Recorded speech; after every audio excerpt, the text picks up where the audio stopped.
Hey guys, I hope you've had a good weekend. We've had an extremely busy weekend this weekend. I just got back from dropping Maddie off at the high school. She's going to state for FBLA, which Future Business Leaders of America.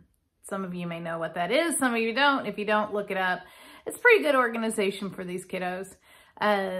Yesterday, I took Coop up to Lynn, Missouri for state for CAT, or the gifted program at our school, and their team brought him first. Go Bears. So proud of both my kids, regardless of what activity they are in, but very, very proud of them. Also, this kind of an intro to the next videos that you're going to see. We had to take 812 to the vet on Friday. When we moved the bulls over across the road from the cows, either right before or right after the cows started calving, I can't remember which. This time of year just kind of all runs together into one big crazy ball of insaneness.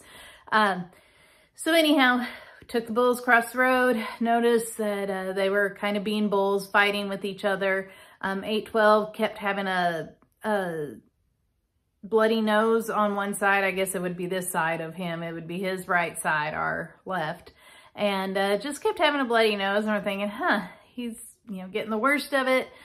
The other bulls really didn't look like they'd been fighting much, and I'm sure they had been fighting, but it turns out, fast forward a fefew weeks from when we put them in, or after we put them into that field, we noticed a growth in 812's nostril. And we're like, great.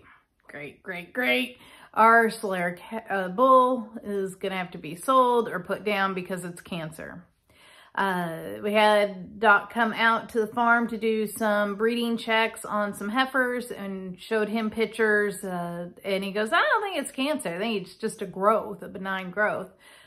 Get him into the clinic, and we'll biopsy it and we'll remove it. So Friday was 812's big day. They got him to the vet. Doc biopsied it, and he didn't really remove it. He put a band around it, which you'll see in the video. And basically, like when you band bull calves, cut off the blood flow, you know what happens. They drop. And so that's, it's progressing quickly.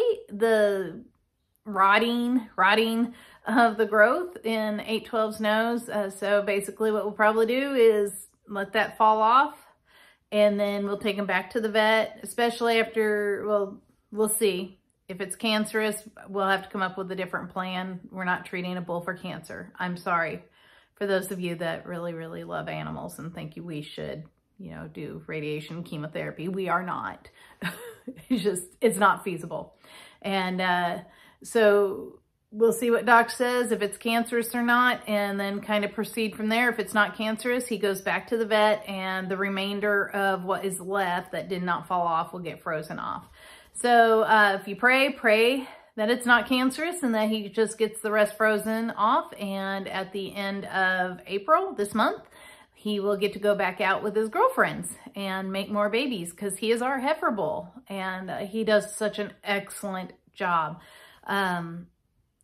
Some people may say that we shouldn't look at the cattle business as a business, but essentially it's a business. This is our product, and we need our product to be as efficient as possible. And 812 is one of our most efficient bulls. He goes in, he breeds the girls, he's done, he's good. Almost all of the girls from last year that he bred have calved.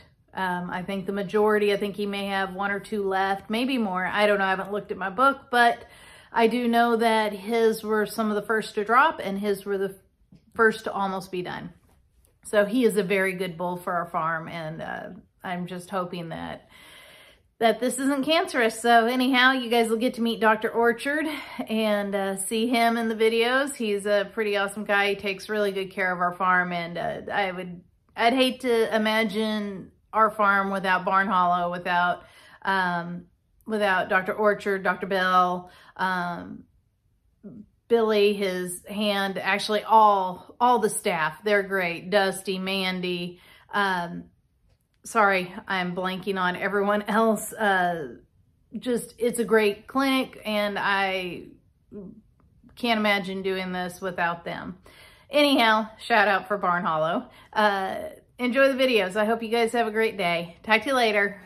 But have you figured out a way to get away from it? We've got the guy, We've got the guy at the vet, and there's a good close-up of what he's got going on in there.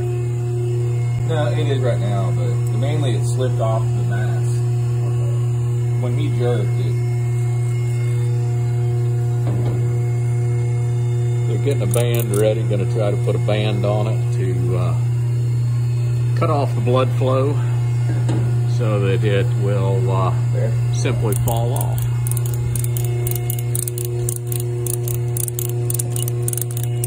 So good? We're getting tight now. Says, ouch, doc.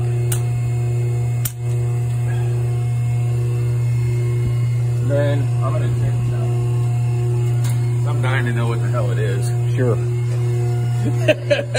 I'll let you know. There's a sample can here.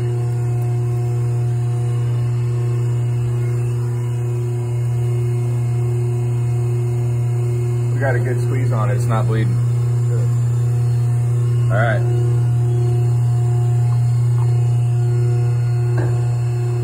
Did you bulk it? I just sprayed it. Mask fall off there. Yeah. I think we got it around there pretty well, So here's my plan, is when we get it off, we'll find out what it is.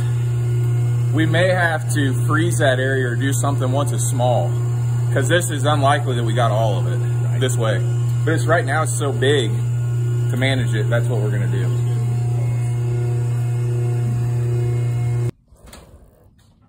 Okay, so we've got Mr. 812 Diamond back on the farm here. We'll keep him up in the lot here so that whenever we hear back from Dr. Orchard on what we need to do next, we can have him right here handy to get back up and go back to the vet if we need to.